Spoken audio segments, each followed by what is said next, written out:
नमस्कार प्यारे बच्चों, स्वागत है आपका यूपी बोर्ड के number 1 online educational channel UP board high school Vidyakul में। मैं आपका एसएसटी टीचर दीपक दुबे आपका अपनी क्लास में भरपूर स्वागत करता हूं।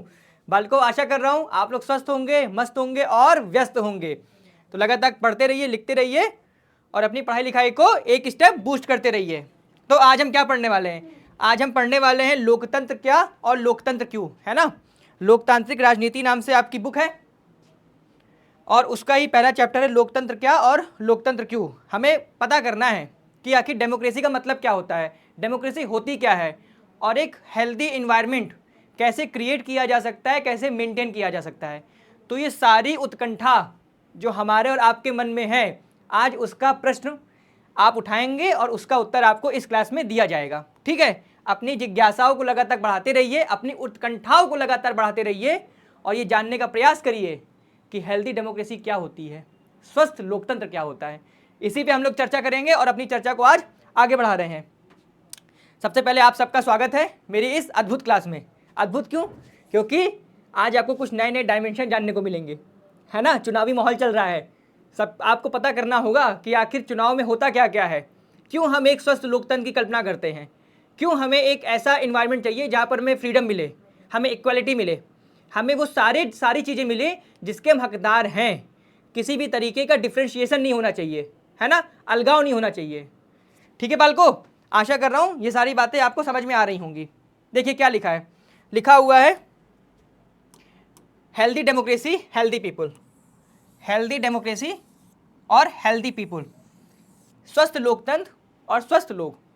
अच्छा, लोकतंत्र का स्वस्थ होने का क्या तात्पर्य है, ये प्रश्न हर एक व्यक्ति के मन में आता होगा कि आखिर हमें स्वस्थ लोकतंत्र चाहिए क्यों। तो अगर मैं टिप्स पे गिनवाने की कोशिश करूं तो आपको स्वस्थ लोकतंत्र इसलिए चाहिए क्योंकि आपको चाहिए फ्रीडम, है ना। मनुष्य एक सामाजिक प्राणी है, सब जानते हैं, और उसे अपनी स्वतंत्रता बहुत प्रिय है ना, उसे फ्रीडम बहुत प्रिय है। वो ये कतई नहीं चाहता है कि कोई भी आकर के उसकी फ्रीडम को कम करे, है ना, उसके राइट्स को कम करे। वो बिल्कुल नहीं चाहेगा कि अगर वो कहीं पर निर्विरोध हो से विचरण करना चाहता है, निर्विवाद होकर के कुछ बातें कहना चाहता है तो उसे रोक टोक हो। ऐसा कोई भी वातावरण जहां पर आपके अधिकारों का हनन होता है, आपकी स्वतंत्रता का हनन होता है, आपकी इक्वालिटी का हनन होता है, तो आप उस एटमॉस्फेयर में कभी भी रहना नहीं चाहेंगे। ठीक है, चाहे वो आपकी सोसाइटी हो, चाहे वो आपका परिवार हो, या वो आपका राज्य हो, या वो आपका देश हो, या फिर ये संपूर्ण धरा हो, संपूर्ण विश्व हो। इसीलिए यहाँ पर जो शासन प्रक्रिया होती है उसे लोकतांत्रिक बनाने का प्रयास किया जा सकता है ना। लोकतांत्रिक बनाने का प्रयास लगातार हो भी रहा है कि हम एक ऐसा समाज बनाएं, हम एक ऐसी सोसाइटी निर्मित करें जहां पर हमें स्वस्थ लोकतंत्र देखने को मिले। प्रत्येक व्यक्ति के अधिकारों का रक्षण होना चाहिए, चाहे वो पंक्ति में आगे खड़ा हो, चाहे वो पंक्ति में पीछे खड़ा हो, चाहे वो बहुत अमीर हो, चाहे वो बहुत गरीब हो, चाहे वो निम्न जाति का हो, चाहे वो उच्च जाति का हो, इससे कोई मतलब नहीं बनता है। जब प्रकृति ने, नेचर ने हमें बनाने में किसी भी प्रकार की त्रुटि नहीं की है तो किसी का भी अधिकार नहीं है कि वो मनुष्य के अधिकारों का हनन करे। इसीलिए हेल्दी डेमोक्रेसी का कॉन्सेप्ट आता है ना, कि सबके अधिकारों का संरक्षण किया जाएगा, यहाँ पर सबके अधिकारों को सुरक्षित किया जाएगा, किसी के भी अधिकारों का हनन बर्दाश्त नहीं किया जाएगा। ठीक है बच्चा, अब चलिए यहाँ तक की वार्तालाप क्लियर हो रही हो तो हम आगे आते हैं कि आखिर डेमोक्रेसी का मतलब क्या होता है, लोकतंत्र का मतलब क्या होता है। तो देखो, जो डेमोक्रेसी है वो एक यूनानी शब्द है ना, एक यूनानी शब्द है, डेमोक्रेशिया उससे बना हुआ है। यूनान का एक वर्ड है, यूनानी लैंग्वेज का एक वर्ड है डेमोक्रेशिया, जिससे कि डेमोक्रेसी शब्द निकल करके आया है। इसमें डेमोस का अर्थ होता है लोग। अगर हम इसको विभक्त करेंगे, विभाजन करेंगे, तो पहला वर्ड निकलता है डेमोस जिसका अर्थ होता है लोग, और क्रेशिया जिसका अर्थ होता है शासन, जिसका अर्थ होता है शासन। मतलब डेमोक्रेसी का मतलब क्या हुआ, लोगों का शासन। डेमोक्रेसी का क्या मतलब हुआ, लोगों का शासन। यहां तक की वार्तालाप आपको एकदम क्लियर हो रही होगी। ठीक है, यही बात है। तो लोकतंत्र का अर्थ है लोगों का शासन। अब लोग मतलब क्या होता है, आम जनता, है ना, पब्लिक, क्योंकि ये तो पब्लिक है, ये सब जानती है, पब्लिक है, अर्थात पब्लिक है, पब्लिक को सब कुछ पता है। शासन कैसा होगा, शासन होगा लोगों का, जनता का शासन होगा। अच्छा, अब शासन का दृष्टिकोण अगर आप समझें तो आप लोग जान रहे होंगे कि एक होता है राजतंत्र जिसे मोनार्की कहते हैं, एक होता है तानाशाही शासन जिसे डिक्टेटरशिप कहते हैं, और एक होता है लोकतंत्र जिसे डेमोक्रेसी बोलते हैं। तो ये सारी बातें आप लोग जान रहे होंगे कि राजतंत्र का मतलब होता है कि एक परिवार या एक व्यक्ति और उसके द्वारा ही संपूर्ण राज्य में, संपूर्ण राष्ट्र में शासन किया जा सके, है ना। मतलब राजा बनेगा, फिर उसके पुत्र बनेंगे, फिर उसके पुत्र बनेंगे। जैसे भारत में मेडवल हिस्ट्री के टाइम पे हुआ करता था, है ना। जैसे आप समझिए, अगर आप मुगल डायनेस्टी पढ़ना चाहें तो आप देखेंगे पहले बाबर हुआ, फिर उसका पुत्र हुमायूं हुआ, फिर औरंगजेब हुआ, फिर जहांगीर हुआ, शाहजहां हुआ, सॉरी बाबर हुआ, हुमायूं हुआ, अकबर हुआ, जहांगीर हुआ, शाहजहां हुआ, औरंगजेब हुआ, फिर एंड सो ऑन। लगातार उन्हीं के परिवार के लोग शासन कर रहे थे। तो ये एक मोनार्की सिस्टम है, ये एक राजतंत्र है, ठीक है। तो यहाँ पर राजा ही सब कुछ होता है, राजा ही सर्वे सर्वा होता है। और यहाँ पर ना जनता के हितों का उतना ध्यान नहीं रखा जाता। क्यों? क्योंकि अधिकतर देखा गया है कि जो राजशाही परिवार होता है वो विलासितापूर्ण जीवन जीता है, उसे अपना ही सुख समृद्धि दिखती है। जनता में क्या हो रहा है, समाज में क्या हो रहा है, उसे ज़्यादा इसकी खबर नहीं रहती है और वो लेना भी नहीं चाहता है। तो यहाँ पर लोगों के अधिकारों का हनन हो रहा होता है, ठीक है। एक व्यवस्था आपने ये देख ली, एक होती है तानाशाही व्यवस्था। जैसे अगर आपको मैं आज के एग्जाम्पल सेट करना चाहूँ तो आप देखेंगे उत्तर कोरिया, वहाँ का एक तानाशाह है, ठीक है। तो वहाँ के लोग बड़े डरे रहते हैं, उन्हें किसी भी प्रकार की कोई स्वतंत्रता नहीं है, कोई फ्रीडम नहीं है, कोई इक्वलिटी नहीं है, वहाँ पर कोई भाईचारा नहीं है ना, कोई सौहार्द की भावना नहीं है। क्यों? क्योंकि अंतोगत्वा जो उस तानाशाह ने बोल दिया है वही बात पत्थर की लकीर है। अगर उसने बोला है कि आज शाम 6 बजे तक आप लोग अपने घर के अंदर बंद हो जाइए, तो आप लोग को बंद होना पड़ेगा। आप स्वतंत्रतापूर्ण विचरण नहीं कर सकते हैं, कहीं आ जा नहीं सकते हैं। तो ये भी जो शासन व्यवस्था है वो भी लोगों के हितों को अनदेखा करती है। तो इससे घुटन की भावनाएं पैदा होती, कुंठा की भावना पैदा होती है ना। लोग ऐसे शासन व्यवस्था में नहीं रहना चाहते। इन्हीं सब जो शासन व्यवस्था है इनका एक स्टेप आगे बढ़ा करके एक अच्छे शासन व्यवस्था का निर्माण करना चाहते हैं, जिसे बोलते हैं लोकतंत्र। लोकतंत्र जनता की आवाज़ होती है, जनता का शासन होता है, जनता जो चाहेगी वही पत्थर की लकीर है। अगर आपने जनता के हितों का ध्यान नहीं रखा तो आप शासन करने के लिए उपयुक्त आदमी नहीं हैं। इसीलिए लोकतंत्र को पूरे विश्व में सबसे अच्छी शासन व्यवस्था बोला जा सकता है। मैं रिपीट कर रहा हूं, मैंने क्या बोला? मैंने बोला लोकतंत्र को इस पूरे संपूर्ण विश्व में सबसे अच्छी शासन व्यवस्था माना जा सकता है, ठीक है। यहां तक की बात आप लोग को क्लियर हो गई होगी। अभी हमने डेमोक्रेसी पढ़ा, अब हम पढ़ते हैं लोकतंत्र। लोकतंत्र भी दो शब्दों से मिलकर के बना हुआ है, पहला है लोक, दूसरा है तंत्र। लोक का मतलब है लोग और तंत्र का मतलब होता है शासन, अर्थात ऐसा शासन जो लोगों के लिए हो, लोगों के द्वारा हो और लोगों का शासन हो, उसे हम लोकतंत्र कहते हैं। लोकतंत्र प्रत्येक योग्य नागरिक को राष्ट्र से संबंधित मामलों में अपना मत व्यक्त करने की अनुमति प्रदान करता है ना। प्रत्येक नागरिक को किसका अधिकार है? प्रत्येक नागरिक को वोट का अधिकार है, वोटिंग राइट है। लोकतंत्र में वही शासन में बैठेगा जिसे नागरिकों ने अपना मत दिया होगा। अगर नागरिक चाहेंगे कि ये फलाना व्यक्ति है जो हमारे उत्थान का कार्य कर सकता है, हमारे भविष्य का निर्माता हो सकता है, हमारे भविष्य को सुरक्षित कर सकता है, सुव्यवस्थित कर सकता है, तभी वो व्यक्ति जाके शासन संभालेगा, है ना। ऐसा बिल्कुल नहीं हो सकता है कि आपने अपनी मन मर्जी से जाके बैठ गए, नहीं। लोकतंत्र की यही खूबसूरती है, शासन में वही बैठेगा, वही नीति और नियमों का निर्माण करेगा जिसे जनता ने चुना है, जिसे पब्लिक ने चुना है। पब्लिक अपना वोट देगी, वोट देने के बाद अगर वो व्यक्ति विजयी होता है तो जा करके संसद में बैठेगा, तब वहां जाकर के वो प्रत्यक्ष रूप से शासन करेगा। मतलब यहां पर अगर आप देखा जाए तो लोकतंत्र में हर किसी की भागीदारी होती है, चाहे वो इनडायरेक्ट हो चाहे वो डायरेक्ट हो, ठीक है। यही लोकतंत्र की खूबसूरती है। प्रत्येक नागरिक आपको मत देगा। आज आप देखिए चुनावी माहौल चल रहा है ना। सांसदीय के चुनाव हो रहे हैं, सांसद चुने जा रहे हैं, एमपी चुने जा रहे हैं। क्यों? क्योंकि अगले 5 साल निर्माण होगा, अगले 5 साल ये डिसाइड करेगा कि देश का भविष्य कहाँ जाएगा, है ना। नियम बनेंगे, रूल बनेंगे, रेगुलेशन बनेंगे, उन सबके लिए बनेंगे, हमारी आम पब्लिक के लिए, हमारी जनता के लिए। आप लोग वोट देने जा रहे होंगे। बहुत से मेरे प्यारे प्यारे छोटे छोटे बच्चे हैं, बहुत से मेरे प्यारे प्यारे भाई बहन हैं, 18 साल के हो गए होंगे, जाकर के अपना वोट देंगे। कोई पहली बार वोट कर रहा होगा, कोई दूसरी बार वोट कर रहा होगा, आपके माता पिता कई बार वोट कर चुके होंगे, है ना। तो अब आप परखेंगे, लोगों को समझेंगे कि भाई अगर ये व्यक्ति हमारे सामने खड़ा हुआ है तो इसमें क्या गुण है, मैं क्यों अपना वोट इसको दूं। क्यों? आप अगर अपना वोट किसी व्यक्ति को दे रहे हैं तो अगले 5 साल आपके भाग्य का निर्माण होने वाला है, आपके भविष्य का निर्माण होने वाला है। क्योंकि वही व्यक्ति जाके संसद में बैठेगा, नियम कानून बनाएगा, रूल एंड रेगुलेशन को बनाएगा, ठीक है। तो ये जो सारी बातें होती हैं कहां पर डिपेंड करती है? आपके एक मत पर। अगर आपने अपना मत सही दे दिया तो आपका भविष्य उज्जवल हो जाएगा। और यदि आपने जात पात देखी, संप्रदाय देखा, धर्म देखा, तो फिर आपका डामाडोल हो जाएगा, है ना। तो यही बात होती है लोकतंत्र में कि हमें किसे वोट करना है, कैसे वोट करना है, ये सब हम पे डिपेंड करता है। अंतोगत्वा नागरिक के हितों का ही ध्यान रखा जाता है, कहां पर, लोकतंत्र में। अब आगे देखिए, लोकतंत्र स्वतंत्रता, समानता और भ्रातृत्व की अवधारणा पर आधारित है। सीधी सी बात है, फ्रीडम चाहिए हमें इक्वलिटी चाहिए, हमें किसी भी तरीके का बंधन नहीं चाहिए। हम एक स्वतंत्र मनुष्य हैं, हमें विचरण करना है तो स्वतंत्रता होनी चाहिए, फ्रीडम होना चाहिए। ऐसा नहीं हो सकता है कि अगर कोई यूपी का बंदा है तो उसको महाराष्ट्र में नहीं रहने दिया जाए, अगर कोई बिहार का बालक है तो वो आंध्र में नहीं रह सकता, वो तमिल में नहीं रह सकता। नहीं, इस पूरे संपूर्ण भूभाग में हम कहीं भी चाहें स्वतंत्रता पूर्वक विचरण कर सकते हैं, जा सकते हैं, आ सकते हैं, कोई रोक टोक नहीं चाहिए।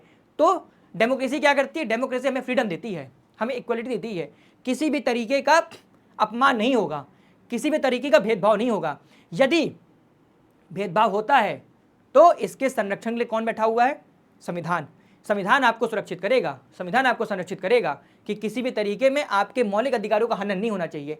तो ये जो सारी खूबसूरती है वो आपको कहाँ मिलेगी, ये सारी खूबसूरती मिलती है सिर्फ कहाँ पर, लोकतंत्र में, ठीक है। अन्य किसी भी शासन व्यवस्था में आपके अधिकारों को ध्यान में नहीं रखा जाता। मैं रिपीट कर रहा हूं, आप लोग फिर से सुनिए, अन्य किसी भी शासन व्यवस्था में आम जनता के अधिकारों को ध्यान में नहीं रखा जाता है। इसीलिए शासन व्यवस्था के लिए सबसे उपयुक्त अगर कुछ हो सकता है तो वो है डेमोक्रेसी, वो है लोकतंत्र, ठीक है बच्चा। आगे देखिए, सभी व्यक्ति जो नागरिक के रूप में अपने कर्तव्यों का निर्वहन करने के योग्य हैं, राज्य के दिशा निर्देश में उनकी सहभागिता होनी चाहिए, है ना। इनडायरेक्टली से ही आप लोग सहभागी होते हैं, आप लोग अपना वोट करते हैं, तब जाकर के वो व्यक्ति वहां बैठता है जो आगे आने वाले 5 सालों में आपके भविष्य को निर्मित करेगा, आपके भविष्य का निर्माण करेगा। अब देखिए, व्यक्तियों के मध्य भेद नहीं करता है। एक लोकतांत्रिक समाज में सभी धर्म, वर्ग, वंश, जाति, जन्म और संप्रदाय के लोग किसी भी भेदभाव के बिना समान अधिकारों और सुविधाओं का उपयोग करते हैं। यही सबसे बड़ी खूबसूरती लोकतंत्र की है, डेमोक्रेसी की है। भेदभाव नहीं होगा, है ना, किसी प्रकार की पार्शियलिटी नहीं होगी कि भाई तुम छोटी जाति की हो तो तुम ये काम नहीं कर सकते, तुम्हारा जेंडर दूसरा है तो तुम ये काम नहीं कर सकते, है ना, तुम इस संप्रदाय से आते हो तो तुम ये काम नहीं कर सकते, तुम इस धर्म विशेष के हो तो तुम आगे नहीं आ सकते। नहीं, लोकतंत्र प्रत्येक योग्य व्यक्ति को अवसर उपलब्ध कराता है कि वो आगे आए और अपनी योग्यता के अनुसार राष्ट्र निर्माण में अपना योगदान दे, है ना। यहां पर किसी भी प्रकार का विभेद नहीं होगा, डिफरेंशिएशन नहीं होगा, आप किसी को अलग नहीं कर सकते हैं, किसी के साथ आप पार्शियलिटी नहीं कर सकते, भेदभाव नहीं कर सकते हैं कि उसका धर्म कुछ और है, उसकी जाति कुछ और है, उसका जेंडर कुछ और है, इस पे आप किसी भी तरीके का भेदभाव नहीं कर सकते। लोकतंत्र प्रत्येक व्यक्ति को अवसर उपलब्ध कराता है कि वो आए और राष्ट्र के निर्माण में अपना योगदान दे। तो बालकों, मैं ये मान के चल रहा हूं कि यहां तक की वार्तालाप आपको अच्छे से समझ में आ गई होगी। आगे देखो, लोकतंत्र शासन का वह रूप जिसमें शासकों का चुनाव जनता करती है ना। अल्टीमेटली मतलब क्या है, अगर हम एकदम फाइनली देखें तो यहाँ पर जो सारी पावर है, जो सारी शक्ति, वो किस में निहित है, सारी शक्तियाँ निहित है जनता में। मतलब जनता ही शक्ति का पिटारा है, जनता क्या है, शक्ति का पिटारा है ना। जो पावर किसमें, पावर यहाँ पर पब्लिक में है। लोकतंत्र निष्पक्ष और स्वतंत्र चुनाव पर आधारित होता है। लोकतंत्र में हर वयस्क नागरिक का एक वोट होता है। लोकतांत्रिक सरकार संवैधानिक कानूनों और नागरिक अधिकारों के आधार पर ही काम करती है। सीधी सी बात है भाई, अगर आप 18+ है और आप वोट देना चाहते हैं तो कोई भी आपको वोट डालने से मना नहीं कर सकता। वो ये नहीं बोल सकता कि तुम फलानी जाति को वोट नहीं दोगे, या तुम इस धर्म को तुम वोट नहीं दोगे, या तुम इस जेंडर को तुम वोट नहीं दोगे, बिल्कुल नहीं। लोकतंत्र ये आपको अधिकार देता है कि अगर आप 18 साल के ऊपर के हैं, 18 साल में हैं, तो आप जाकर के अपना वोट दीजिए। कोई भी व्यक्ति आपको वोट देने के लिए नहीं रोक सकता। यदि वो ऐसा कोई कृत्य करता है तो आपके अधिकारों का संरक्षण करने के लिए सुप्रीम कोर्ट बैठा हुआ है। संविधान में ये साफ साफ लिखा हुआ है कि अगर आप 18 साल के हैं तो आप जाकर के वोट देंगे, किसी भी प्रकार से आपको रोका नहीं जाएगा, आपको बाधित नहीं किया जाएगा। ठीक है, ये सारी बातें हैं लोकतंत्र में, डेमोक्रेसी में। ये हमारा भारत है, ठीक है। और क्या है यहाँ पर, क्या है, स्वस्थ लोकतंत्र है हमारा भारत। यहाँ क्या मिलता है आपको देखने को, हमारे भारत में आपको देखने को मिलता है स्वस्थ लोकतंत्र, हेल्दी डेमोक्रेसी, है ना। प्रत्येक व्यक्ति का अधिकार है, प्रत्येक नागरिक का अधिकार है, चाहे वो किसी धर्म का हो। अब आप देखेंगे भारत की खूबसूरती देखिए, doctor APJ Abdul Kalam Muslim community से आते थे और देश के सर्वोच्च पद पर बैठे हुए थे। जाकिर हुसैन साहब, इसके बाद आप देखेंगे मौलाना अबुल कलाम आज़ाद मुस्लिम समुदाय से आते थे लेकिन देश के शिक्षा मंत्री थे। तो डिफ्रेंशिएट नहीं किया गया, पार्शियलिटी नहीं की गई कि आप फलाने धर्म से आते हैं तो आप नहीं बैठेंगे। आप आज का एग्जाम्पल देखिए, जनजातीय समूह की एक महिला हैं, संथाल जनजाति से बिलोंग करती हैं, उड़ीसा से हैं वो, लेकिन देश के सर्वोच्च पद पे बैठी हुई हैं। महामहिम श्रीमती द्रौपदी मुर्मू जी भारत के सर्वोच्च पद पे बैठी हुई हैं। इसका मतलब भारत में किसी प्रकार का विभेद नहीं किया गया है कि आप महिला हैं, आप जनजाति से आती हैं तो आप राष्ट्रपति नहीं बन सकती, नहीं। सोचिए, संथाल जनजाति की महिला हैं और देश के सर्वोच्च पद पर आसीन हैं। इसे कहते हैं खूबसूरती, इसे कहते हैं लोकतंत्र की खूबसूरती, कि आप किसी भी समुदाय से हो, किसी भी धर्म से हो, किसी भी जाति से हो, किसी भी जेंडर से हो, अगर आपके अंदर योग्यता है तो लोकतंत्र आपको अवसर उपलब्ध कराएगा। लोकतंत्र आपको चांसेस देगा कि आप आइए और अपनी योग्यता को निखारिए और देश के सर्वोच्च पद तक आपको बैठा सकता है ना। ये सारी बातें होती हैं कहां पर? लोकतंत्र में। आगे देखिए, है ना। एक हेल्दी डेमोक्रेसी क्या होती है? हेल्दी डेमोक्रेसी होती है कि यहां पर सबका साथ हो, सभी लोग आकर के अपना अपना योगदान दे, है ना। काले गोरे का भेद नहीं होना चाहिए कि तुम्हारा वर्ण श्याम है तो तुम आगे नहीं आ सकते हो, तुम्हारा वर्ण गौर है तो तुम आगे नहीं आ सकते हो, नहीं। आप कुछ भी हो, अगर आप एक लोकतंत्र में रह रहे हैं, लोकतांत्रिक देश में रह रहे हैं, तो आपका योगदान भी उसी तरीके से उपयुक्त होगा जैसे अन्य सभी का है। ठीक है बच्चा, यहां तक की वार्तालाप आपको क्लियर हो रही होगी। अच्छा, अब इनको तो सबने पहचान लिया होगा, है ना। ये एक ऐसी महान विभूति है, शख्सियत हैं, जिन्होंने मेरे ख्याल से लोकतंत्र को बहुत अच्छे से परिभाषित किया। सब लोग जान भी गए होंगे, फिर भी मैं इनका नाम लिख देता हूं। ये हैं अब्राहम लिंकन साहब। अब्राहम लिंकन साहब लोकतंत्र की सबसे अच्छी और सबसे खूबसूरत अगर किसी ने परिभाषा दी थी तो वो यही साहब हैं। अमेरिका के राष्ट्रपति भी रह चुके हैं, मेरे ख्याल से सारे बालक इनको जान भी रहे होंगे, पहचान भी रहे होंगे। ठीक है, इन्होंने ये क्या बोलते हैं? लोकतंत्र लोगों का, लोगों के द्वारा और लोगों के लिए शासन है। लोकतंत्र लोगों का, लोगों के द्वारा और लोगों के लिए शासन है। ये जो बात बोली थी, ये बोली थी अब्राहम लिंकन साहब ने। उन्होंने कहा था डेमोक्रेसी तभी सक्सेस हो सकती है जब प्रत्येक नागरिक का उसमें इन्वॉल्वमेंट होगा, जब प्रत्येक नागरिक उसमें सहयोग करेगा, हर नागरिक की उसमें उपयोगिता होनी चाहिए। ये बात बोलते हैं अब्राहम लिंकन साहब। अब देखो, लोकतंत्र में प्रभुसत्ता लोगों के हाथों में होती है ना। जो पावर होगी वो किनके हाथ में होगी? शक्ति का पिटारा कौन है? शक्ति का पिटारा है आम जनता, आम पब्लिक। इसलिए जनता प्रत्यक्ष या अप्रत्यक्ष रूप से खुद ही शासक होती है। डायरेक्ट और इनडायरेक्ट रूप से पब्लिक ही क्या होती है? वहाँ की शासक होती है, वहाँ की सर्वेसर्वा होती है। क्योंकि हर 5 साल बाद वो व्यक्ति आपके पास आएगा, बोलेगा साहब चुनाव का माहौल है, हमने 5 साल तक आपके लिए नीतियाँ बनाई हैं जो आपकी सुख सुविधाओं के लिए थी। तब आप आकलन करते हैं कि वास्तव में इस व्यक्ति ने कुछ ऐसा कार्य किया है। अगर आपको लगता है कि हाँ, इस व्यक्ति ने 5 साल तक हमारे लिए काम किया है, तो आप पुनः उसे निर्वाचित करेंगे अपना वोट दे करके। और यदि आपको लगता है कि नहीं, इस व्यक्ति ने कोई ऐसा काम नहीं किया है कि इसको निर्वाचन होना चाहिए, तो आप उसको हटा देंगे। तो इसका मतलब कि जो सारी पावर है, जो शक्ति का पिटारा है, वो आम पब्लिक के पास में है, आम लोगों के पास में है ना बच्चा। अब देखो, लोकतंत्र का मुख्य उद्देश्य संपूर्ण जनता की राजनीतिक, आर्थिक और सामाजिक प्रगति है ना। क्या होना चाहिए? डेमोक्रेसी ऐसी होनी चाहिए कि जो आम पब्लिक है, जो आम जनता है, उनका सामाजिक उत्थान हो सके। सामाजिक उत्थान मतलब कि उन्हें किसी भी प्रकार की भेदभावपूर्ण व्यवहार नहीं होना चाहिए कि अगर वो काला है तो आप उसके लिए भेदभाव करेंगे, उसको बैठने नहीं देंगे। अगर वो किसी अन्य जाति का तो आप उसके साथ खाना नहीं खाएंगे या फिर उसको हर तरीके से प्रताड़ित करेंगे। ऐसा कोई काम नहीं होना चाहिए। आम पब्लिक का सामाजिक उत्थान करना भी लोकतंत्र की जिम्मेदारी है, पहली बात। दूसरी बात, उसकी आर्थिक प्रगति होनी चाहिए।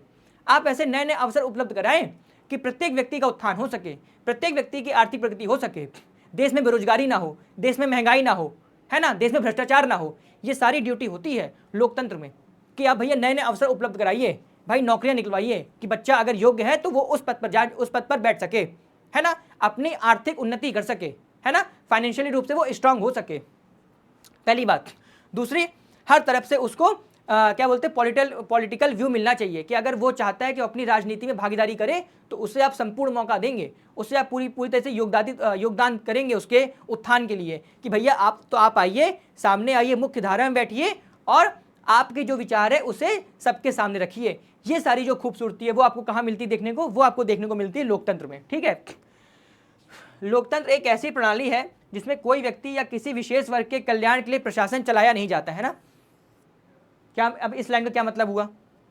बल्कि संपूर्ण जनता के कल्याण के लिए प्रयास किए जाते हैं। आप किसी एक परिवार का कल्याण नहीं करेंगे, आप किसी एक विशेष जाति का कल्याण नहीं करेंगे, आप किसी एक विशेष धर्म का कल्याण नहीं करेंगे। डेमोक्रेसी का मतलब क्या होता है? डेमोक्रेसी का मतलब है कि संपूर्ण जनता का कल्याण होगा, संपूर्ण जनता के वेलफेयर की बात होगी। इसीलिए देखिए संविधान में क्या है, DPS SP दिए गए हैं, directive principle of state DPSP, directive principle of state policy, है ना। ये सारी बातें दी गई किस संविधान में, है ना।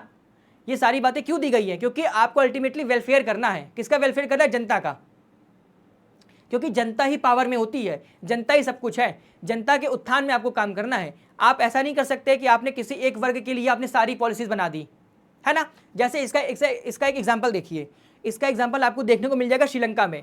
श्रीलंका में गृह युद्ध छिड़ा था, अगर आप में से किसी बच्चे ने पढ़ा होगा तो श्रीलंका में गृह युद्ध छिड़ा था, है ना। क्यों, क्योंकि वहां पर जो सिंहली भाषा के लोग थे उनको ही सारी पावर दे दी गई थी, है ना, उनके उत्थान का काम किया जाता था। जबकि जो माइनॉरिटी से जो तमिल लोग थे उनको हमेशा से वहां पर नेग्लेक्ट किया गया, उनको हमेशा से वहां पर भेदभाव किया गया उनके साथ। तो यही वो सिचुएशन थी कि वहां पर गृह युद्ध छिड़ गया, सिविल वॉर छिड़ गया था एक टाइम पे। तो वहां पर लोकतंत्र होने के बावजूद वहां की सरकार ने अच्छे कदम नहीं उठाए थे, वहां की सरकार ने दोनों लोगों के साथ में बैठकर सामंजस्य नहीं बैठाया था, इसीलिए वहां पर सिविल वॉर देखने को मिला। लेकिन हमारे भारत में ये बहुत एक अच्छी बात है कि हमारे यहाँ कभी भी गृह युद्ध की स्थिति उत्पन्न नहीं हुई। क्यों, क्योंकि यहाँ पर लगातार जो कार्य किए गए वो जनता के हितों को ध्यान में रख कर किए गए।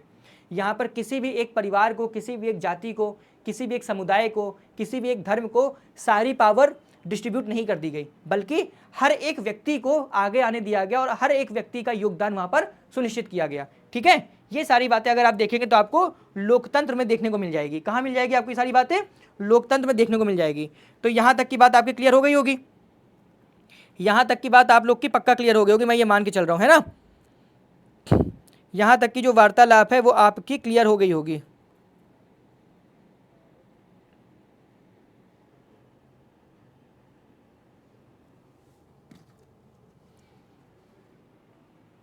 अब दूसरा क्या, यह समानता के सिद्धांत पर आधारित होता है। डेमोक्रेसी क्या देता है, डेमोक्रेसी आपको इक्वलिटी देता है ना, समानता देता है ना। क्योंकि राज्य के जो नीति निर्देशक तत्व है वो भी इस बात को सुनिश्चित करते हैं कि किसी भी व्यक्ति को, जैसे पहले तो आपका मौलिक अधिकार हो जाएगा, है ना, समानता का अधिकार 14 से 18 में दिया गया है। उसके बाद भी कुछ ऐसे ऐसे राज्य के नीति निर्देशक तत्व भी है कि राज्य की भी गारंटी होती है कि आप किसी भी तरीके का कोई भी भेदभाव नहीं करेंगे लोगों में, है ना। अगर लोग कोई बैठा हुआ है तो उसको समान वेतन दिया जाएगा, किसी प्रकार का कोई भी विभेद नहीं किया जाएगा। अगर वो महिला है, वो पुरुष है, वो इस जाति का है, वो फलाना जाति का, कोई भी विभेद नहीं होगा। हर व्यक्ति के साथ समानता का व्यवहार किया जाएगा, सबको इक्वल राइट होंगे, सबके समान अधिकार होंगे, जो कि आपका एक फंडामेंटल राइट भी है ना। राइट टू इक्वलिटी आपका क्या है, आपका फंडामेंटल राइट भी है, जो आपको संविधान ने उपलब्ध कराया है। देखो, लोकतांत्रिक शासन प्रणाली का मुख्य सिद्धांत समानता है, क्या है, इक्वलिटी है ना, और आपका ये फंडामेंटल राइट भी है। इसका मतलब केवल राजनीतिक समानता ही नहीं बल्कि आर्थिक और सामाजिक समानता भी है। लोकतंत्र में जाति, संपत्ति, धर्म या रंग के आधार पर राजनीतिक क्षेत्र में कोई भेदभाव नहीं किया जा सकता, बल्कि सभी को विकसित होने के लिए समान अधिकार दिए जाते हैं, है ना, सभी का उत्थान होगा, है ना। आर्टिकल 15 क्या बोलता है कि आप किसी भी तरीके का भेदभाव नहीं करेंगे, है ना जाति के आधार पर होगा, ना धर्म के आधार पर होगा, ना लिंग के आधार पर होगा, ना स्थान के नाम पर होगा। ये सारी बातें दी हुई ना आर्टिकल 15 में कि आप किसी भी तरीके का भेदभाव नहीं करेंगे। 17 क्या बोलता है, 17 बोलता है अस्पृश्यता से दूरी, कि आप किसी के साथ ये नहीं करेंगे कि वो निम्न जाति का तो आप उसको कुछ भी बोल दे। तो ये सारी समानता के अधिकार दिए गए हैं 14 से लेकर 18 तक में। तो ये आपके मूलभूत अधिकार हैं कि अगर आपको कहीं प्रतीत होता है कि भाई मेरे साथ भेदभाव किया गया है तो आप जा सकते हैं सुप्रीम कोर्ट, वो आपको रेमेडीज देगी कि भैया कि किस तरीके से इनके अधिकारों का हनन हुआ, है ना। अगर मौलिक अधिकार का हनन होता है तो क्या होता है, सरकार से जवाब मांगा जाता है, उस व्यक्ति को जिसने आपके साथ ऐसा कोई भेदभाव किया उसको दंडित किया जाता है। तो ये आपकी सुरक्षाएं हैं जो आपको संविधान निर्मित करते समय प्रदान की गई थी, है ना। तो क्या सिद्धांत होना चाहिए, सिद्धांत होना चाहिए इक्वालिटी का, समानता होगी, किसी भी प्रकार से आपके अधिकारों का हनन नहीं किया जा सकता, आपके राइट को किसी भी प्रकार से कम नहीं किया जा सकता, बल्कि उसको और निखरने का और संवरने का और विकसित होने के अवसर उपलब्ध कराए जाते हैं। ठीक है बच्चा। अब स्वतंत्रता मानव विकास के लिए आवश्यक है। सीधी सी बात है भैया, मानव क्या है, मनुष्य क्या है, मनुष्य एक सामाजिक एक प्राणी है ना, मनुष्य क्या एक सामाजिक प्राणी है।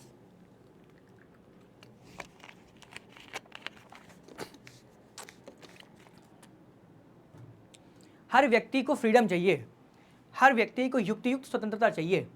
अब सपोज करिए जैसे आपके आसपास में ही अगर कोई एक बालिका है, वो बाहर निकलना चाहती है, एक्सप्लोर करना चाहती है दुनिया को, बहुत पढ़ना चाहती, बहुत लिखना चाहती है, लेकिन उसका समाज उसको इजाज़त नहीं देता, तो क्या उस बिटिया का या फिर उस कन्या का या फिर उस बालिका का विकास हो सकता है? नहीं होगा, उसका विकास अवरुद्ध हो जाएगा।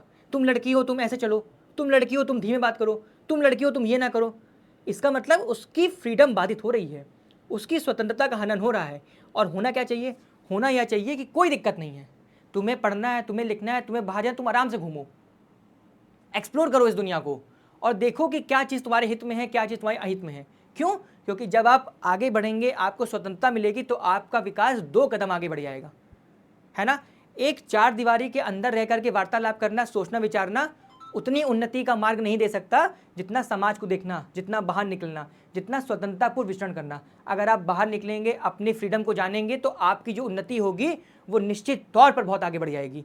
यही बातें हैं कि मनुष्य को सबसे ज़्यादा क्या प्रिय होता है? स्वतंत्रता। क्यों? क्योंकि जो स्वतंत्रता होती है वो आपके विकास में 4 चांद लगा देती है। आप जितना अधिक फ्री फील करेंगे उतना ही आपके विकसित होने की संभावना बढ़ जाती है। बातें देखो यहाँ लिखी हुई है, क्या लिखी है? लोकतंत्र की मुख्य शक्ति स्वतंत्रता है, फ्रीडम है बेटा, ठीक है। इसके बिना किसी व्यक्ति का पूर्ण विकास संभव नहीं है। जितनी स्वतंत्रता व्यक्ति को लोकतंत्र में प्राप्त हो सकती है, उतनी स्वतंत्रता किसी शासन में नहीं होती है। सीधी सी बात है भैया, डेमोक्रेसी में आप फ्री हैं, आप जो करना चाहे वो कर सकते हैं है ना। कहीं भी आ सकते हैं, कहीं भी जा सकते हैं, मीटिंग कर सकते हैं, बैठ सकते हैं, बातचीत कर सकते हैं, ये सारी फ्रीडम आपको मिल सकती है। इवन आपको लगता है कि गवर्नमेंट की पॉलिसीज हमारे हित में नहीं है, तो आप उनके खिलाफ बोल भी सकते हैं, आपको ये भी राइट दिया गया है। तो ये डेमोक्रेसी में आपको मिले हुए राइट हैं, जबकि मोनार्की सिस्टम में आप ऐसा नहीं कर सकते थे, डिक्टेटरशिप में आप ऐसा नहीं कर सकते, क्योंकि वहाँ पर आपकी स्वतंत्रता ही छीन ली जाती है, आपकी फ्रीडम को ही कम कर दिया जाता है। आपने देखा होगा अभी म्यांमार में कूप हुआ था, है ना, मिलिट्री कूप हुआ था, तो वहाँ की जो डेमोक्रेटिक गवर्नमेंट थी आंग सान सू की, उनको बर्खास्त कर दिया गया था और आर्मी वहाँ पर आ गई। इसका मतलब क्या किया? उन्होंने उनकी स्वतंत्रता को बाधित कर दिया, उन्हें होम अरेस्ट कर लिया गया। आंग सान सू की जो कि वहाँ की पीएम हुआ करती थी, उन्हें क्या कर दिया गया? उन्हें होम अरेस्ट कर लिया गया, मतलब उनकी स्वतंत्रता को बाधित कर दिया गया। अब उनको उस 4 दीवारी में रहना है, वो लोगों से मिल नहीं सकती हैं, लोगों से बातचीत नहीं कर सकती हैं, मीडिया में अपना स्टेटमेंट नहीं दे सकती हैं। तो म्यांमार में जो हुआ वो अन्यत्र किसी देश में ना हो, इसीलिए ये बेहद जरूरी है कि वहाँ की लोकतांत्रिक व्यवस्था, डेमोक्रेटिक सिस्टम बहुत ही ज़्यादा मजबूत होना चाहिए, बहुत ज़्यादा स्ट्रांग होना चाहिए, है ना बच्चा।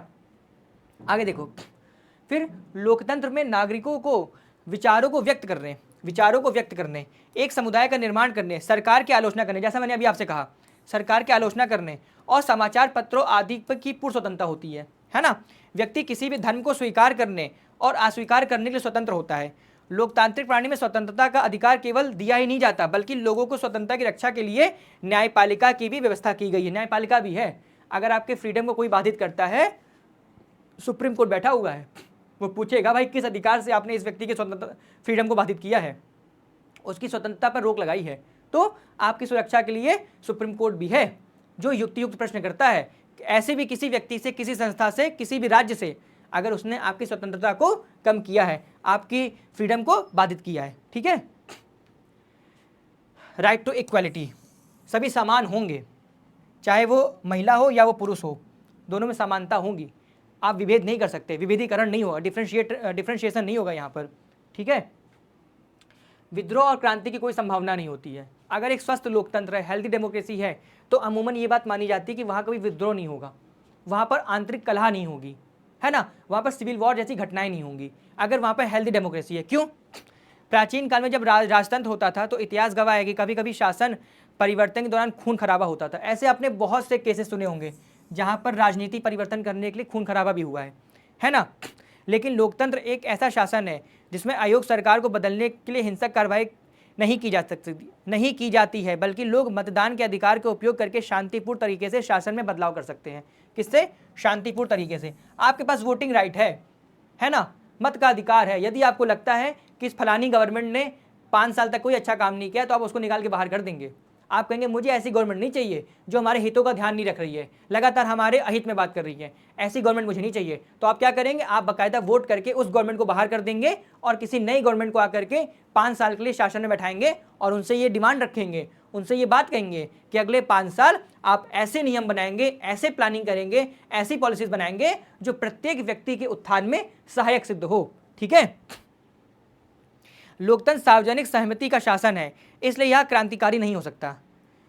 गिलक्रिस्ट एक महोदय हैं गिलक्रिस्ट, ये क्या बोलते हैं? लोकतंत्र सार्वजनिक सहमति का शासन है, इसलिए यह क्रांतिकारी नहीं हो सकता, है ना। लोकतंत्र में विद्रोह की संभावना कम रहती है। अगर हेल्दी डेमोक्रेसी है तो वहां पर कभी भी विद्रोह की संभावना हो, ये बहुत न्यूनतम होती है। सिविल वॉर ये बहुत न्यूनतम स्थिति होती है, ठीक है। ये सारी बातें आपने यहाँ तक जानी। अब एक जिम्मेदार सरकार है, एक लोकतांत्रिक प्रणाली है, डेमोक्रेसी सिस्टम है, ठीक है, और सरकार क्या है, सरकार आपके प्रति जिम्मेदार है। क्यों सरकार क्यों जिम्मेदार है? क्यों?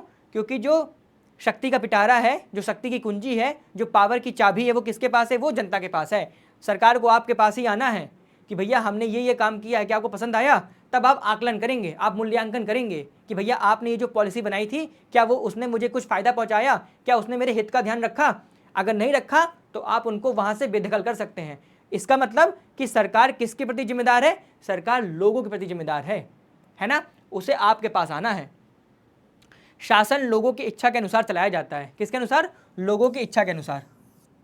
जनता सरकार चलाने के लिए एक योग्य प्रतिनिधि चुनती है। सीधी सी बात है, आपको अगर गवर्नमेंट चलानी है, अगर आपको सरकार चलानी, तो आपको एक योग्य क्या चाहिए? प्रतिनिधि चाहिए। जनता के चुने हुए प्रतिनिधि जनता के विश्वास को ग्रहण करते हैं और जनमत की राय के आधार पर शासन करते हैं। बिल्कुल, शासन किससे करेंगे? जनमत के आधार पर। अगर आपके पास जनमत नहीं है तो आप रूल नहीं कर सकते, आप शासन नहीं कर सकते। लोगों पर आधारित होने से सरकार में स्थिरता पैदा होती है। क्या होती है? स्थिरता पैदा होती है। फिर जनता के प्रतिनिधि को इस बात का एहसास होता है कि अगर वह प्रशासन को जनता की इच्छा के अनुसार नहीं चलाते तो अगले चुनाव में नहीं चुना जाएगा। जो मैंने अभी आपको बताया, अगर आपको ये लगता है कि भाई इस गवर्नमेंट ने हमारे क्या बोलते हैं फ़ायदे का काम नहीं किया है, इस गवर्नमेंट ने हमारे हित का ध्यान नहीं रखा है, तो आप अगले साल उसे नहीं चुनेंगे, है ना? उसे निकाल देंगे और किसी नई गवर्नमेंट को ला करके बैठा देंगे। इसका मतलब कि सब में डर बना रहता है। जितनी भी सरकार चलती है उनमें ये डर होता है कि हमें जनता के विश्वास को ध्यान में रखना है, जनता को हमें क्या करना है? कॉन्फिडेंस में लेना है कि किसी भी सूरत में जनता के हितों को क्या बोलते हैं बर्दाश्त, जनता के हितों का अवरोध ना हो सके, उनके हितों को हमें ध्यान में रखना है। कुछ भी हो जाए, जनता ही पावर है। इसीलिए सरकार कैसी होती है? सरकार जिम्मेदार होती है। किसके प्रति? जनता के प्रति। देखो बेटा, ये 3 पिलर हैं, फ्रीडम, इक्वालिटी और फ्रेटर्निटी। किसके पिलर हैं ये? डेमोक्रेसी के। किसके पिलर हैं ये? डेमोक्रेसी के, लोकतंत्र के।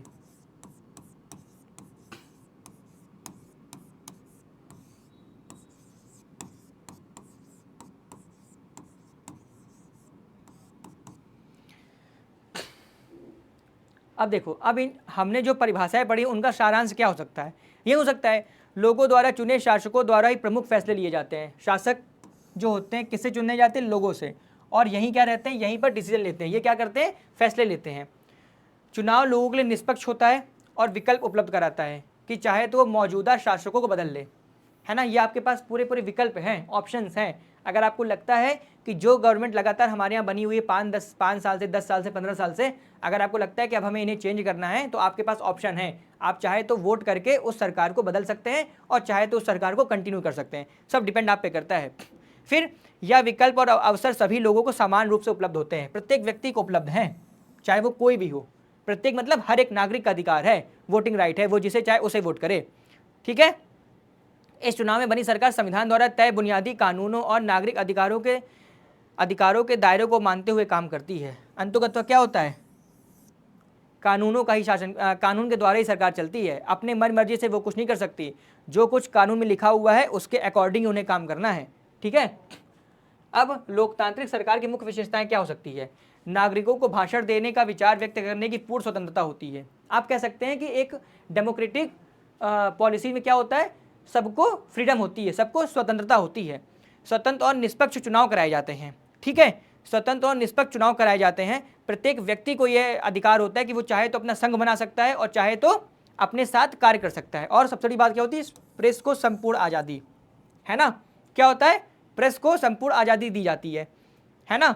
जो अखबार हैं, समाचार पत्र है, टेलीविज़न है, इनको अधिकार दिया जाता है कि भैया वो जो भी न्यूज़ चलाएं, जो भी हमें सूचना प्रदान करें, वो ऑथेंटिक हो, वो जेन्युइन हो। ऐसा ना हो कि सरकार के दबाव में आकर के वो काम करे और सिर्फ सरकार की सारी उपलब्धियों को गिनवाए। जबकि प्रेस का काम क्या होना चाहिए? प्रेस का काम होना चाहिए कि वो सारी बातें बताएं जो जनता के हित में है। अगर उनको लगता है कि सरकार ने कोई गलत काम किया है, वो भी जनता के सामने रखे, जनता को बताया कि भैया सरकार ने ये पॉलिसी बनाई थी जो आपके हित में नहीं है। तो ये प्रेस का भी काम है, ये प्रेस का दायित्व है। इसीलिए इन्हें 4th पिलर बोला जाता है। किसका? लोकतंत्र का। लोकतंत्र का चौथा स्तंभ किसको बोलते हैं? प्रेस को बोलते हैं। ठीक है? क्या ये आपका वोटिंग राइट है? वोट का अधिकार है ना? ये आपके वोट के अधिकार को दर्शा रहा है। और अभी जो चुनावी माहौल चल रहा है उसमें आप लोग इससे रिलेट कर सकते हैं, है ना। हर तरफ आप लोग देख रहे होंगे उत्सव सा है ना।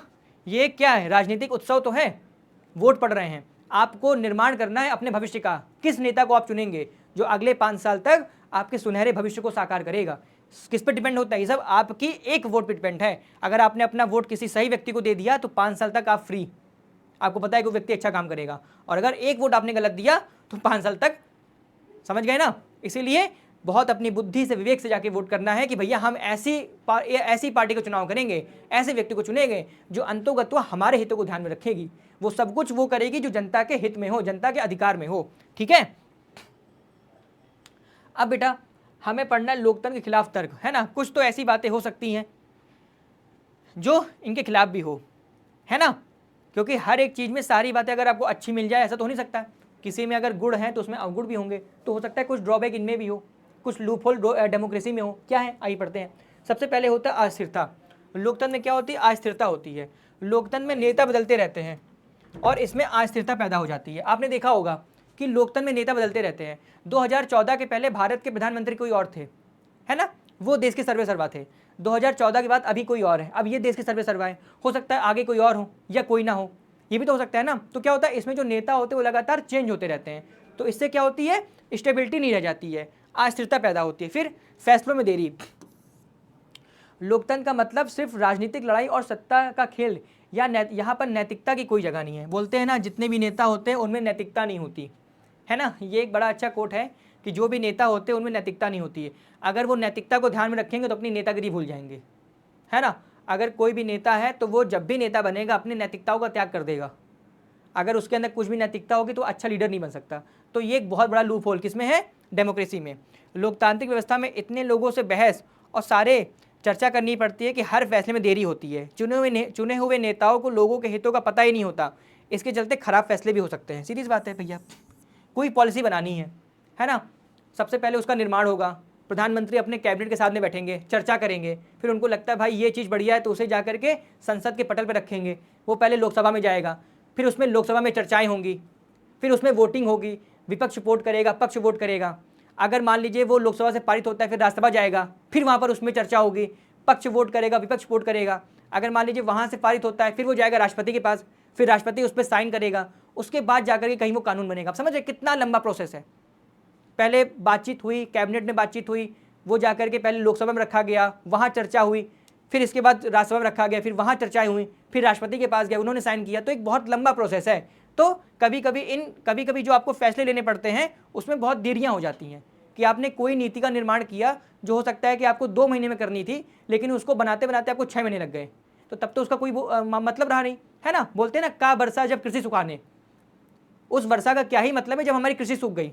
तो ऐसे ही उस नीति का क्या मतलब है जब वो इतने देर बाद आई। तो बेटा लोकतंत्र में एक ये भी बड़ी दिक्कत है, ये भी एक ड्रॉबैक है कि इसमें जो फैसले होते हैं उसमें देरी हो जाती है। इसके बाद भ्रष्टाचार की संभावना।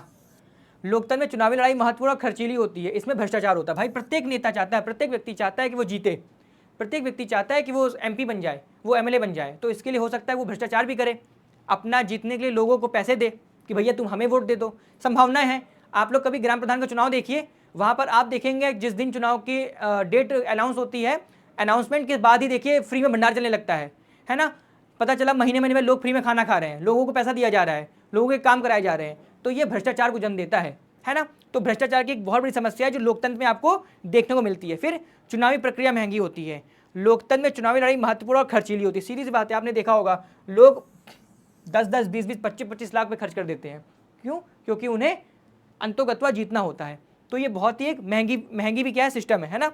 डेमोक्रेसी क्या एक महंगा सिस्टम है। सामान्य लोगों को सरकार चुनने का फैसला लेने में कठिनाई होती है। सामान्य लोगों को पता ही नहीं होता कि उनके लिए क्या चीज़ अच्छी है और क्या चीज़ बुरी, इसलिए उन्हें किसी चीज़ का फैसला नहीं करना चाहिए। सीधी सी बात है भैया, अगर कोई एक सामान्य लोग है, अगर कोई अनपढ़ आदमी है, उसे यही नहीं पता है कि भैया ये जो गवर्नमेंट बन रही है ये किस आधार पर बन रही है। उसने देखा भैया कि हमारी जाति का खड़ा हुआ आदमी है, जब ये वोट दे दो। अब ये नहीं पता है कि उन्हीं का जाति का है, बाद में उन्हीं के लिए दिक्कत पैदा कर देगा। तो ये सारी चीज़ें भी आपको फेस करने को मिलती, कहाँ पर, डेमोक्रेसी में। क्यों?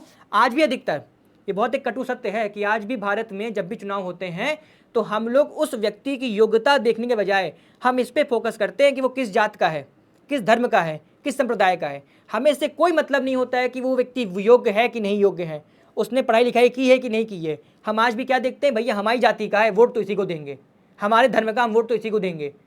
हमने उसकी योग्यता को क्या किया, हमने उसकी योग्यता को दरकिनार कर दिया। योग्यता कहीं भाड़ में, हमारी जाति का पहले हम ये देख ले, योग्यता देखी जाएगी। ये एक बहुत बड़ा लूप होल है कहाँ पर, भारत में, और आज भी है। आज अगर हम 21वीं शताब्दी में खड़े हुए हैं, 21st सेंचुरी में हम लोग रह रहे हैं, फिर भी हम ये चीज़ नहीं मानते हैं कि हमें व्यक्ति का चुनाव उसकी योग्यता के आधार पर करना है। हम उसका चुनाव किस पे करते हैं, अपने धर्म पर, अपने जात पे, अपने संप्रदाय पे। तो एक बहुत बड़ा ड्रॉबैक हिंदुस्तान की डेमोक्रेसी में देखने को मिलती है। और जबकि होना क्या चाहिए, होना चाहिए तुम किसी भी जात के हो, तुम किसी भी धर्म के हो, आई डोंट केयर, तुम अगर योग्य हो, तुम कोई ऐसा काम करते हो जिससे सारे व्यक्तियों को लाभ हो, तब तो तुम सांसद बनने के लायक हो, तब तो तुम विधायक बनने के लायक हो, तब तो तुम देश की उस मंदिर में बैठने के लायक हो जो पूरे देश की पॉलिसी बनाएगा। अगर तुम्हारे अंदर योग्यता है तब तो तुम वहाँ बैठो। लेकिन हम क्या करते हैं, हमारे अंदर आज भी ये बात है कि हमें योग्यताओं से मतलब नहीं होता। हमने देखा भाई तुम इस जात के, हमने तुम्हें वोट दे दिया। ये ड्रॉबैक जो आप लोग को देखने को मिल रहा है वो कहाँ पर, हिंदुस्तान में है। और ये कटु सत्य भी है, ये कटु सत्य है। हम लोग को अब क्या करना है, हम लोग को इससे उभरना है कि भविष्य में अब हम कभी भी वोट करेंगे तो हम जात नहीं देखेंगे, हम धर्म नहीं देखेंगे, हम उस व्यक्ति की योग्यता देखेंगे, वो किसी भी जात का हो। अगर उसके अंदर योग्यता है तो उसे वोट करना चाहिए। यही एक नियम होता है किसका, हेल्दी डेमोक्रेसी का, स्वस्थ लोकतंत्र का। आगे देखिए, अब इसके पक्ष में भी तर्क सुन लीजिए। शासन अधिक जवाबदेही वाला होता है, जो मैंने अभी आपको बताया। क्यों, अल्टीमेटली पावर किसके पास होती है, जनता के पास होती है। तो गवर्नमेंट को उत्तरदायी होना पड़ेगा, किसके प्रति, जनता के प्रति। आप जो कुछ भी करेंगे, जो भी निर्माण करेंगे, जो भी नीति बनाएंगे, वो जनता के हक में होनी चाहिए। चाहे लाइन में आगे खड़ा वाला व्यक्ति बहुत अमीर हो, चाहे बहुत गरीब हो, चाहे उच्च जाति का हो, चाहे निम्न जाति का हो, चाहे आदिवासी हो, चाहे अनुसूचित जाति का हो, चाहे श्रमण जाति का हो, कोई भी हो, अगर उस व्यक्ति को नीड है तो आप ऐसी पॉलिसी मेंटेन करेंगे कि प्रत्येक व्यक्ति का उत्थान हो सके, प्रत्येक व्यक्ति के भविष्य का निर्माण हो सके। इसकी गारंटी लेनी पड़ेगी, किसको लेनी पड़ेगी, डेमोक्रेसी को, एक स्वस्थ लोकतंत्र को। ठीक है, वो सारी बातें आपको यहाँ पर देखने को मिल जाएगी, है ना। और ये भी है कि आप सरकार की आलोचना भी कर सकते हैं, आपको राइट मिला हुआ है। अगर आपको लगता है गवर्नमेंट आपके हिसाब से काम नहीं कर रही है, बाकायदा आप उसकी आलोचना करिए। बेहतर निर्णय लेने की संभावना होती है। ठीक है, लोकतांत्रिक व्यवस्था में प्रमुख फैसले व्यापक चर्चा, बहसों के बाद लिए जा सकते हैं, जिससे कि गलती की गुंजाइश कम हो जाती है। और निर्णय क्या होते हैं, निर्णय काफ़ी अच्छे प्रतीत हो सकते हैं। ये भी आप लोगों ने देखा होगा कि डेमोक्रेसी में अधिकतर जो निर्णय होते हैं वो ठीक ठाक होते हैं। जो पॉलिसीज बनाई जाती है वो जनता के हित में बनाई जाती है। क्यों, क्योंकि ना उसका लगातार मंथन हो चुका होता है। बहुत मथने के बाद हम लोग जो क्रीम निकलती है उसको निकालते तब जाके फैसले लेते हैं। ठीक है, बहुत व्यापक चर्चाएँ होती हैं, कैबिनेट स्तर के मंत्री बैठते हैं, IAS IPS बैठते हैं, कैबिनेट सेक्रेटरी बैठता है, फिर जाकर के प्लानिंग की जाती है, फिर उसको संसद के पटल पर रखा जाता है। अगर लगता है कि ये फलानी पॉलिसी, ये फलाना कानून देश के हित में है, देश के नागरिकों के हित में है, तब जाकर के उसको क्या किया जाता है, इम्प्लीमेंट किया जाता है, लागू किया जाता है। तो यही बहुत अच्छी बात है कि जो भी निर्णय लिए जाएंगे वो बहुत अच्छे होंगे, बहुत सुयोग्य होंगे।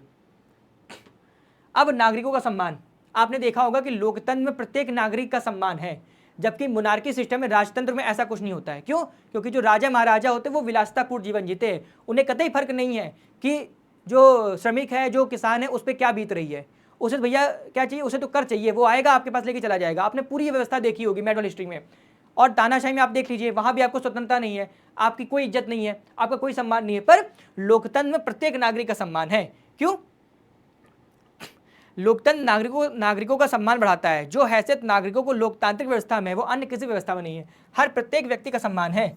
अगर कोई आपके सम्मान के साथ खिलवाड़ करता है, विभेद करता है, असमानता प्रकट करता है, तो उसके लिए संविधान बना हुआ है, आपको फंडामेंटल राइट दिया गया है, राइट टू इक्वालिटी 14 से 18, है ना।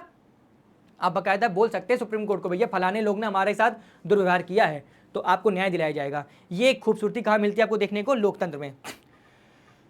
मतभेदों और टकराव को संभालने का तरीका उपलब्ध, लोकतंत्र मतभेदों और टकराव को संभालने का तरीका उपलब्ध कर। सीधी बात है, अगर कहीं पर मतभेद होते हैं तो लोकतांत्रिक तरीके में आप उनको क्या कर सकते हैं, संभाल सकते हैं। इसीलिए आपने देखा होगा जहाँ जहाँ भी हेल्दी डेमोक्रेसी है वहाँ पर आपको कभी टकराव की स्थिति देखने को नहीं मिलती। हाँ, विवाद हो सकता है, लोग आपके खिलाफ हो सकते हैं, पर ऐसा नहीं हो कि आपके यहाँ ग्रह छुड़ जाए।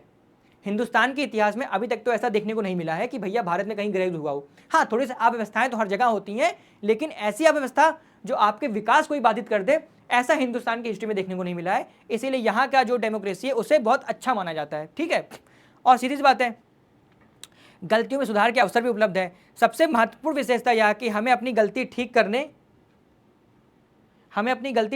के अवसर मिलते हैं, ठीक करने के अवसर मिलते हैं।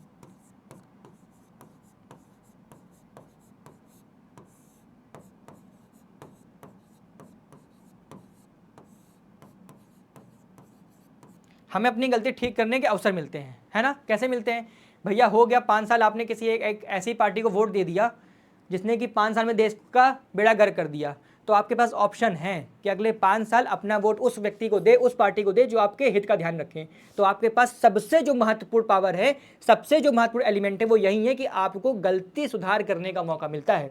आप अपनी गलती को ठीक कर सकते हैं कि आपने जो 5 साल पहले जो गलती की थी या फिर वोट के पहले जो गलती की थी, नेक्स्ट टाइम जब वोट आएगा तो आप उसमें सुधार कर सकते हैं कि भैया हमें ऐसी पार्टी नहीं चाहिए, हमें ऐसी शासन व्यवस्था नहीं चाहिए जो हमारे हितों को ध्यान में नहीं रखती हो, हमारे सारे फैसले हमारे खिलाफ लेती हो। तो ये सबसे एक महत्वपूर्ण खूबसूरती आपको देखने को मिलती है लोकतंत्र में। क्यों?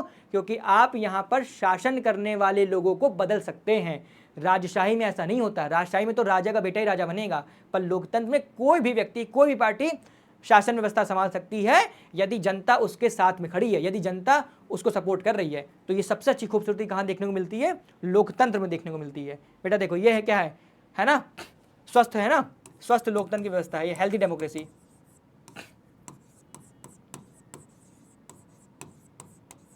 क्या ये स्वस्थ लोकतंत्र? लोग कितने प्रसन्न हैं? ये तभी प्रसन्न हो सकते हैं जब आपके यहाँ क्या होगा, जब आपके हेल्दी डेमोक्रेसी होगा। अगर स्वस्थ लोकतंत्र है तो स्वस्थ लोग भी होंगे, स्वस्थ जनता भी होगी, स्वस्थ और प्रसन्न जनता होगी।